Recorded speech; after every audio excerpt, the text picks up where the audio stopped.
और चलिए जींद से अगली बड़ी खबर का रुख कर लेते हैं, जहां कांग्रेस सांसद दीपेंद्र हुड्डा का बयान सामने आया है। अगले 60 दिन में हरियाणा में नई सरकार बनेगी। प्रदेश बीजेपी सरकार कुछ दिन की मेहमान है। हरियाणा की जनता बीजेपी की कार्य प्रणाली से दुखी है। विनेश मामले में गहराई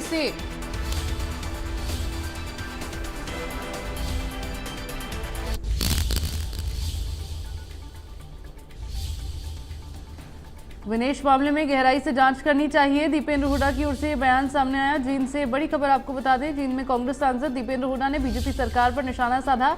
उन्होंने कहा कि अगले 60 दिन बाद हरियाणा में नई सरकार शपथ लेगी। कांग्रेस का कुनबा लगातार बढ़ रहा है। हरियाणा की बीजेपी सरकार कुछ दिनों की मेहमान है। वहीं दीपेंद्र हुड्डा ने कहा कि विनेश फोगाट मामले में गहराई से जांच की जानी चाहिए।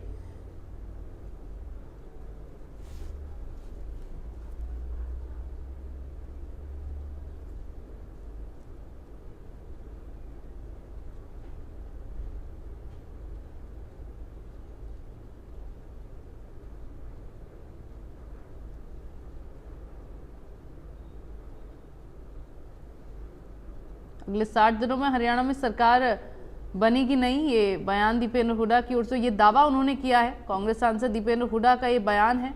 उन्होंने कहा है कि हरियाणा की जनता बीजेपी की कार्य प्रणाली से दुखी हो गई है। विनेश मामले में गहराई से जांच करनी चाहिए, दीपेंद्र हुड्डा की ओर से कहा गया है।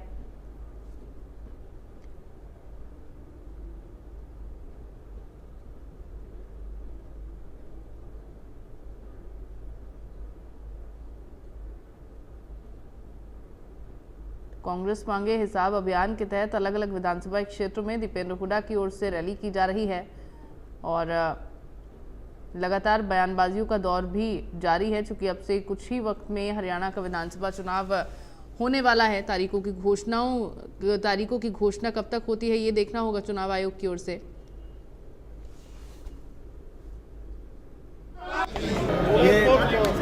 संकेत इस बात का कि लगातार लोगों में ज्वाइनिंग चल रही है कांग्रेस पार्टी में कि आने वाला समय बदलाव का हरियाणा में कांग्रेस पार्टी बड़े बहुमत के साथ हरियाणा में सरकार बनाएगी, ऐसा मुझे पूरा विश्वास है। आज तो हमारे पद यात्रा निकालें जी, उनका स्वागत करते हैं।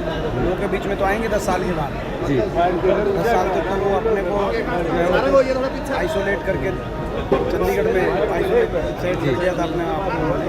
चंडीगढ़ में बैठे हुए थे सत्ता गलियारों पर बीजेपी वाले लोगों के बीच में आए तो उनको पता चलेगा कि जो ये आज नॉन स्टॉप हरियाणा कह रहे हैं ये फुल स्टॉप हरियाणा हो चुका है। विकास पे फुल स्टॉप। घोषणाएं क्या है?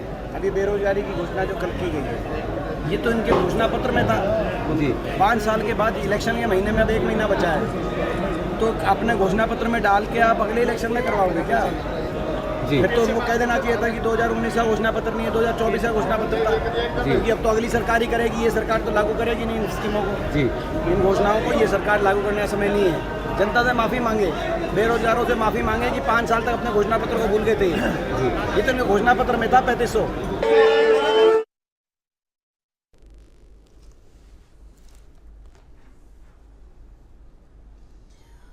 और वहीं बराड़ा में